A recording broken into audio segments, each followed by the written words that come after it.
Hello, and welcome to the fifth episode of At Work with King David. Today, we're going to talk about true friendship. Leaders need friends. Every leader knows the phrase, it's lonely at the top. I learned this firsthand. I worked as a designer at a studio for 4 years when a tragic shooting changed the leadership landscape. While the remaining partners decided who and how to run the business, designers like me had to direct ourselves to a large extent. Others sought direction from fellow designers on the staff, and some of that task fell to me. Once the decisions were made and a new managing partner was agreed upon, something totally unexpected happened. I was offered a partnership. After some thought and prayer, I decided to accept. Once I did, I found myself in an awkward position of no longer being on staff and too new to the partnership to be fully embraced by the partners. The partners were encouraging and they worked at assimilating me into their leadership structure, but I still found myself without someone to talk to about work or being a partner or leading colleagues who were now my employees. That is, except for one person, one of the partners. This partner became my champion. He taught me his responsibilities and gave me ample room to make decisions, both good and bad.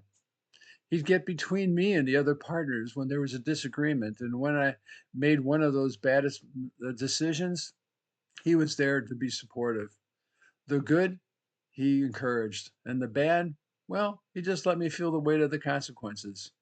Even when the studio dissolved years later, I began my own studio. He stayed in touch, always encouraging me and offering help. He proved himself to be a one of a kind friend over and over again.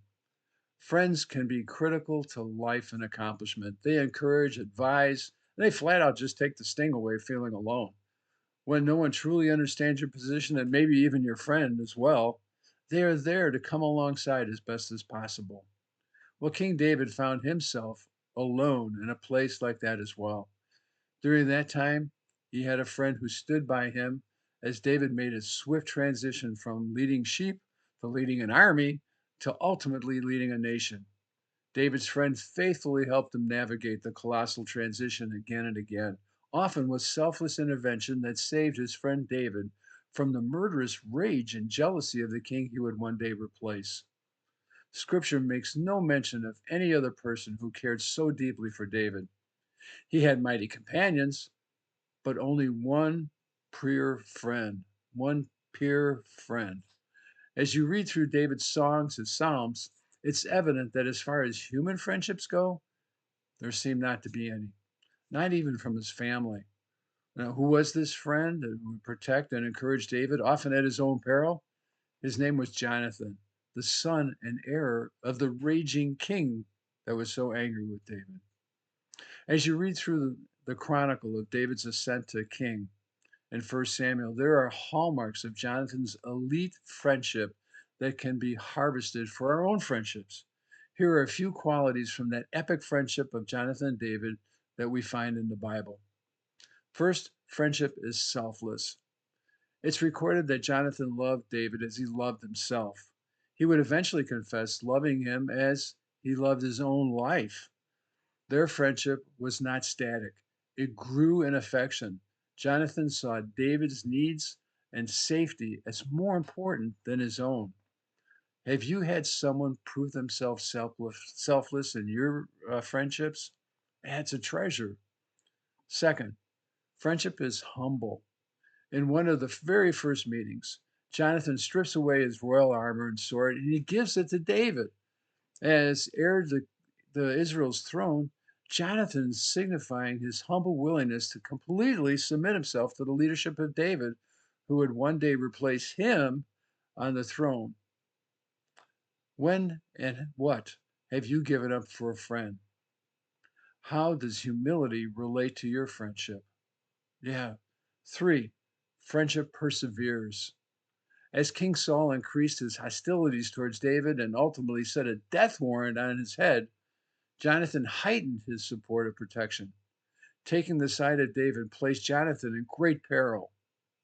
In J.R.R. Tolkien's The Fellowship of the Ring, Frodo and Samwise have this exchange where Frodo tells Samwise, "Go back, Sam. I'm going to Mordor alone." And Sam replies, Of course you are, and I'm going with you.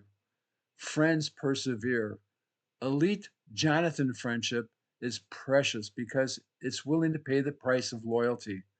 So here's a question. When have you chosen to remain loyal to a friend? What has it cost you?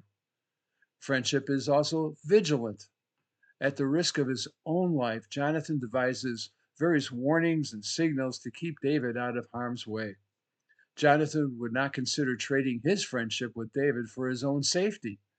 Just as a shepherd would place himself between the sheep and a predator, a Jonathan friend will intervene to protect a friend. When has a friend come to your rescue? When have you come to the rescue of a friend? Good thoughts to think about. Again, friendship is generational. With war raging and living in a world where former leaders don't survive leadership changes, Jonathan asked David to show the same friendship they have towards his children. It was a deeply sober and tender moment. As David cared for generations of sheep, he was now being asked to care for the generations of his friend Jonathan, his children. You'll find that that tender word in 1 Samuel chapter 20, verses 14 through 16. Again, friendship supersedes competing relationships.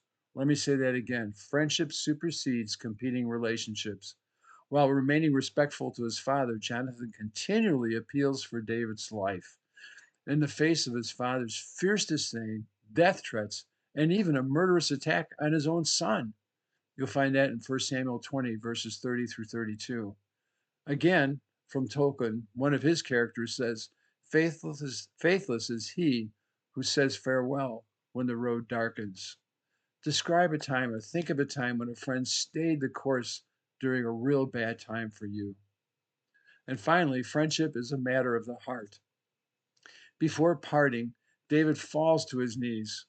He is thankful. He's overwhelmed by what Jonathan has sacrificed to be his friend. With weeping, they embrace, and they kiss each other farewell. Jonathan and David depart on their separate journeys, and they never see each other again. When have you cried with or for a friend? Jonathan would soon die in battle at the side of his father and two brothers. David would go on to become king, taking the throne. David asked if there might be anyone of Jonathan's family left to honor. There was a crippled son named Mephibosheth. David restores the family lands to him. Excuse me. He assigns the steward over the lands and invites Mephibosheth to dine daily with the king at his table. Now, it would be challenging enough to look for a friend with such qualities or to find a friend with such qualities. But here's the real question. What kind of Jonathan friend can you be? Are you one now? What are the qualities of that friendship? Which of Jonathan and friendship's qualities is difficult for you? Who needs your friendship now? Have you had a one of a kind friend? What were they like? As you consider these questions about being or having a Jonathan friend, I want you to really pursue what it would look like for you to be that. And until we get together again, well, work in the light.